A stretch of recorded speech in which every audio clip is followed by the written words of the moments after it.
Hello, I'm Casey Aiken, and this is 21 This Week. Coming up next is the new council president, same as the old council president. Without data centers, nationwide GDP growth was less than 0.1%. So why do many oppose building more? And who will replace Adrienne Jones as Speaker of the Maryland House of Delegates? Now, we're going to have an unusual show today. There's just going to be the two of us. Mike Knapp, the former county council member and founder of SkillSmart, and I are going to have a conversation since Mark Unkefer was unable to join us because of snow difficulties. So with that, stay tuned for 21 This Week next.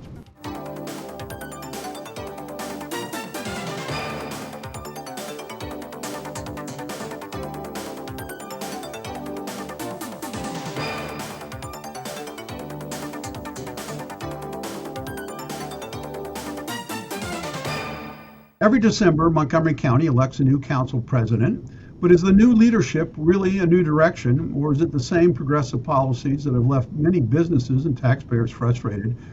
Natalie Fanny Gonzalez opening remarks were heavy on themes of fairness, equity, and the impacts of the prior federal administration. Yet noticeably absent was any commitment to reducing the regulatory burden or tax pressures on the private sector.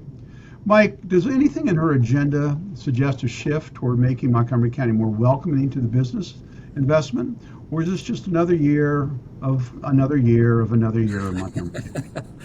I think Fanny has tried to talk about that as chair of the Economic Development Committee, that she, and I think in her heart she wants to be doing some things, but I think one of the challenges is, especially this year, it's an election year, so you've got three of her colleagues that are running for office, and so I think practically it's going to be difficult for the council to put anything out that's too significant, because it's going to be challenging to get enough votes to ultimately get those things passed, and everyone's going to be trying to kind of stake their claim as to where they are on the political spectrum to try and get votes. And so I think in many respects this year that Fanny will want to try and push some initiatives, but I think practically you're not going to see a whole lot of movement, and I think that and I think that's typical of an election year, and I think that's one of her bigger challenges. And so even if she had a significant initiative, it's going to be difficult to kind of move beyond what actually has to get done with just the budget activities.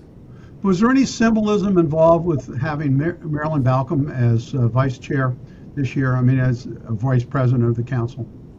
I think that is actually a really good sign, because that means, at this point, Maryland is running unopposed, and so the expectation is that Maryland comes through next year, and so I think Maryland is a great choice to be able to lead a new council with a new county executive. She'll have had 4 years of experience. I think she's seen as a very rational, thoughtful leader, and so I think she also has clear ideas about how to pull the council together, and how to keep the council on a page as you're trying to break in a new county executive. So I think that's a really good sign that the council is at least looking with an eye towards the future of how we manage things during difficult times. Well, it's interesting you brought that up, because the Baltimore Banner had an article about how up county residents feel very frustrated that all of the commissions and all of the committees are so heavily dominated by down county representation.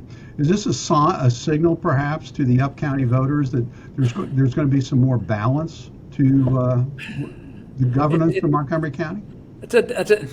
I would like to think so. When I was council president, I thought the same thing, and I worked really hard to try to spread the wealth around and get people to pay attention.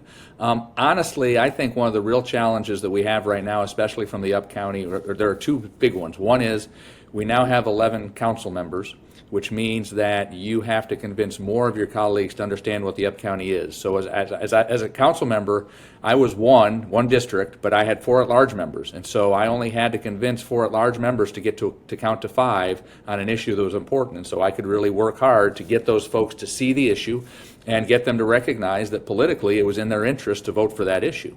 Now you've got to get 6 people, and only 3 of them, and so many more district members, which makes it really challenging to get that through. The second piece is, and I know there's frustration with this, and there always has been, is the up-county residents tend not to be as active politically as other parts of the county. And so while there is strong representation from other parts of the county on these boards and commissions, oftentimes it's because people apply from those parts of the county to be on those boards and commissions, and we don't have as many from the up county applying. And so it's a frustration, and I get it, but you got to show up to play. Well, it's a catch-22, but you're a small business entrepreneur, and so is the council under? I'll give Natalie credit. When she was a council member, she did expand the small business grants program and school safety programs, homeowners assistance. So she should get credit for that. But as you pointed out, is she going to be able to do anything that will address the affordability issue, the land use issues during this, as you said, a political year? So I think Adam did a really nice piece the other day, Adam Pagnuccio, who we often cite on this show. Adam did a piece on the $20 million jobs grant program that was approved by the council last year and how few of those dollars have actually been spent. And he walked through that and he said, but the bigger issue is really, it's $20 million in a community that has 600,000 jobs. And so $20 million really focusing on jobs and economic growth is pretty much a drop in the bucket. And I think one of the real challenges the councils have had, that this council has, and that the council going forward and the county executive will have is, at what point do you recognize it's not about the window dressing? It's not about the stuff you put on top. It's not the small business grant program. It's not the jobs program. It's understanding that you have to change your permitting process, that you have to lower your tax rates.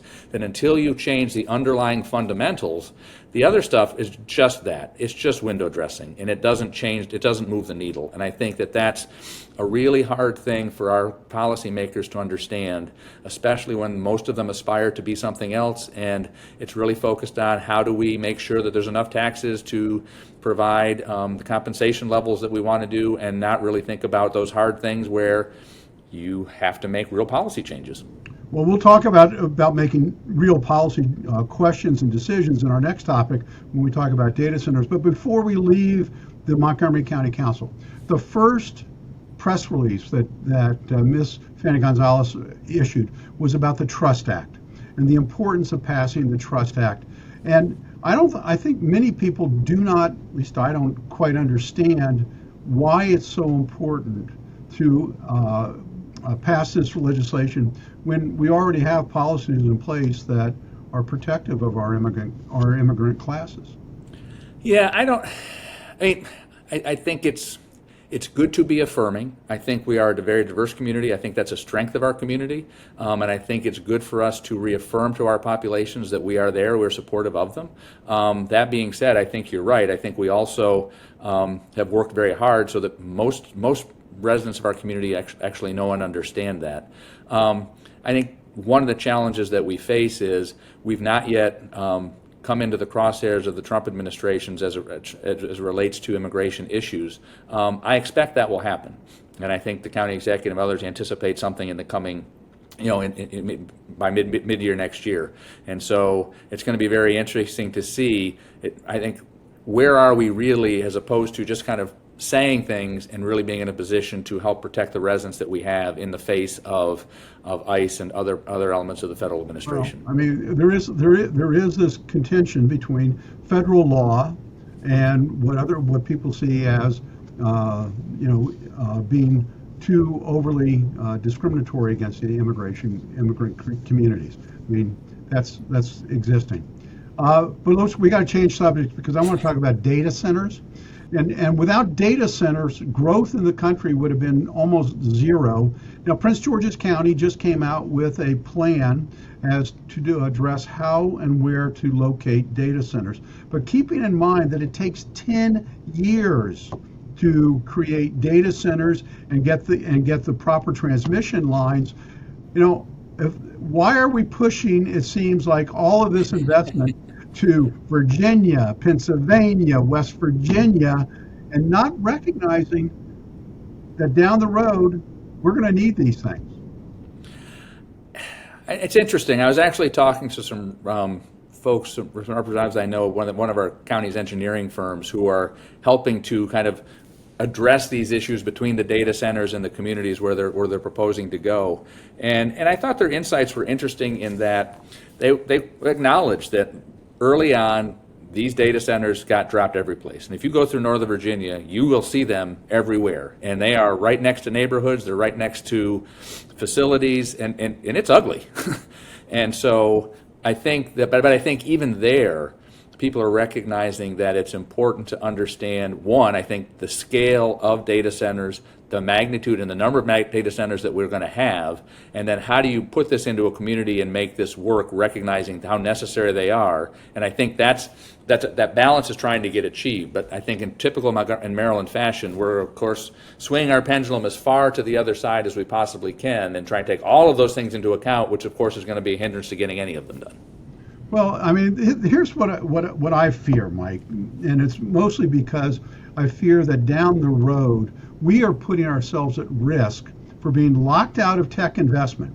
I mean, if the biotech industry, which is the golden goose of Montgomery County, can't get enough data and data centers, they will relocate somewhere else.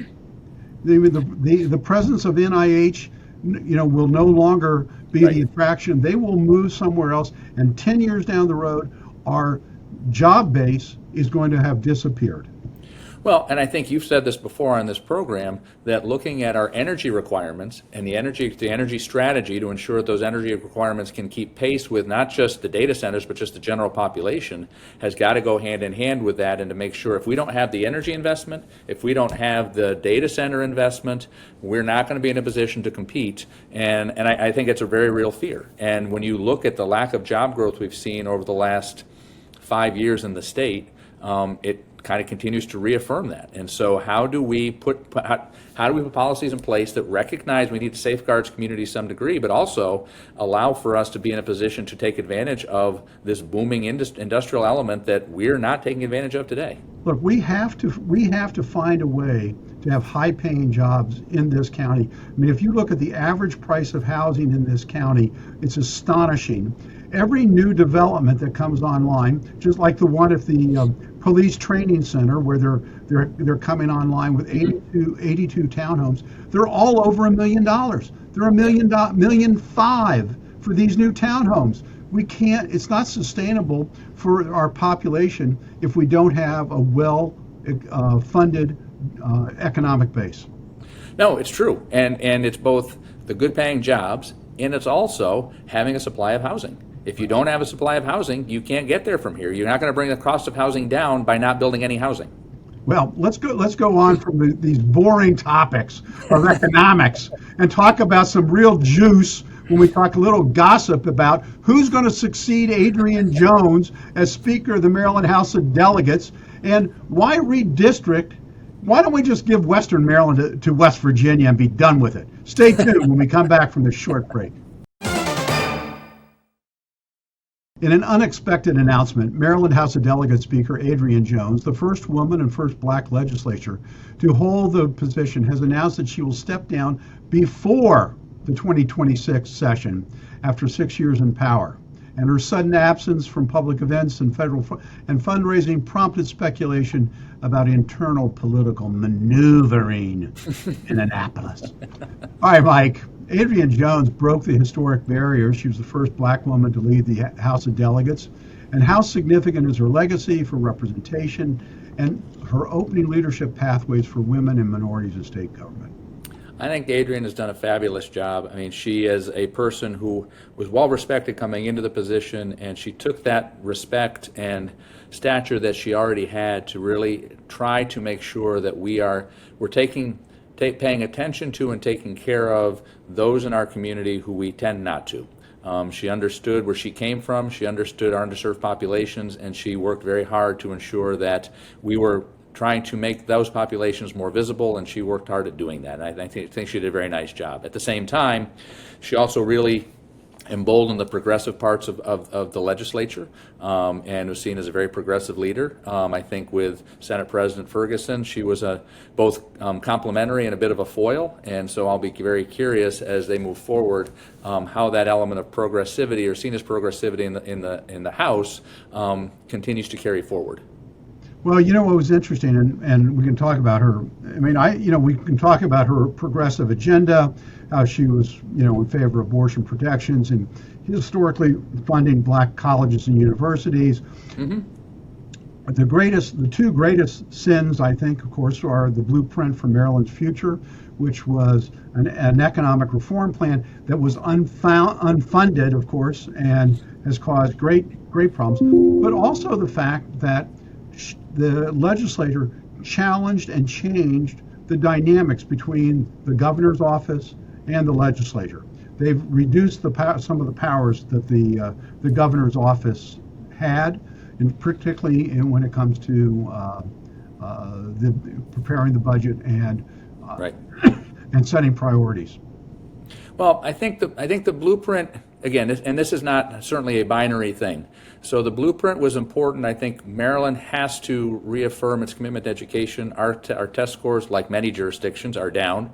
We're really struggling with those elements. I think the blueprint charts a path for how to begin to address that. That being said, it's also really, really expensive. And so it being so expensive, I think, makes it really challenging. And so I think one of the things that she and the legislature last year should have addressed that they didn't was, how do we commit to the principles without necessarily having to fund it at the level that they wanted to or in the time frame that they wanted to? And I think we need to make sure that we're trying to take reality into account while at the same time trying to improve our educational quality. So, Mike, what everybody in our world, the political world, is interested in now is that since this decision by Speaker Jones came kind of unexpectedly, who's going to jockey for position, and does Montgomery County have a chance of having the next Speaker of the General Assembly? Well, I would like to think so, but typically it doesn't work out that way. The thing that will be interesting to me to see is, you go back 20 years ago and you look at Speaker Taylor from Western Maryland. I would be very curious. I would be very surprised to see someone coming from a place like that. I think you'll still have somebody coming from one of our more populous communities, and so I'll be interested to see how that plays. David Moon is currently majority leader, and I think David does a nice job. But I think there's always a reticence to pick Montgomery County as the largest jurisdiction and to put somebody into place. I just think that's off-putting to much of the rest of the state. So I would love to think that we could have somebody from Montgomery County. Mark Corman does a great job as chair of the committees down there too, as appropriations. But I think that you're going to run into challenges with that, and I think that you're going to have difficulty trying to get something from Montgomery County, and especially following the progressive footsteps of Speaker Jones. Well, I know one thing. It's going to be a lot of fun to watch to see who's going to be jockeying for position over the next several weeks. Yes, sir. Before the legislature opens in January. But now let's go on to our final topic, which is, this is an interesting story that's been kicking around for a while, which is the redistricting of congressional seats for political advantage. And yesterday, the Supreme Court ruled that Texas could legally change its congressional district in a way that heavily favors Republicans before the November midterm election, and it could mean that the GOP picks up 5 additional seats. Well, here in Maryland, Governor Moore's administration is preparing to redraw the Maryland congressional boundaries after the previous decade's maps were struck down as unconstitutional partisan gerrymanders. Well, here's the deal: there's only one Republican, so how are we going to create something that's going to get rid of that one Republican district out on the Eastern Shore? Governor Moore campaigned on reform, yet critics say his redistricting effort is simply just a partisan gerrymandering from one to another. What do you think? Well, sure it is, but but that's not Governor Moore's fault. The reality is that the president has taken us down this road when he started lobbying Texas to do this, and Texas, being Texas, decided this was a really good idea, and as a result, we've started to see all of the dominoes fall. And so now the Supreme Court has said that pretty much it's all fair game. I think it's going to be really interesting to see how all of the different states try to redraw their lines to make sure that we see who can get the advantage. I think the fascinating thing to me is that the Republicans nationally have recognized that they're in such bad shape that even with the race in Tennessee where President Trump won by over 22%, and they just won the seat by 9 points the other day, clearly recognize that they're in trouble and I can't redraw the lines fast enough. I just listened to Florida's trying to figure out how to get this done too, and it's just amazing to see that they know they can't win if they don't redraw the lines. Now, Mike, that in off-year elections that the party in power doesn't do as well as the party out of power, because people just like to have, are more energized to vote against the guys that are in office. That little blip in Tennessee doesn't mean anything. Come on. Yeah, well, rather than actually understand that, and the Republicans understanding that, and just actually doing a better job of trying to govern, they've just decided to redraw the lines and remake the rules, because that's an easier way to actually, frighteningly, it's easier to do that and undercut democracy than it is to actually just legislate well. Undercut democracy. Have you seen how the districts are drawn in Maryland? Did you see the last gerrymandered political map? Come on. Look, you're talking to a guy who actually bought the last governor's idea, which was to create a bipartisan commission and be able to actually do this in an objective way across all of the states. So I don't buy this at all, but I'm just telling you, the president has taken us down this road, and once you're down the road, everybody's got to fight, and everything's in it. Frighteningly, it's all fair game. I like to find a little humor in all of this what's going on. And what I found funny was an op-ed in the Baltimore Sun that was printed, where they joked about giving Western Maryland to West Virginia. That shows how deep the frustration is with some people over this whole process. They're sick of politics. Well, yes, I concur. All right, stay tuned for parting shots when we come back from this short break. Great place to end. And now with parting shots. Thanks, Casey.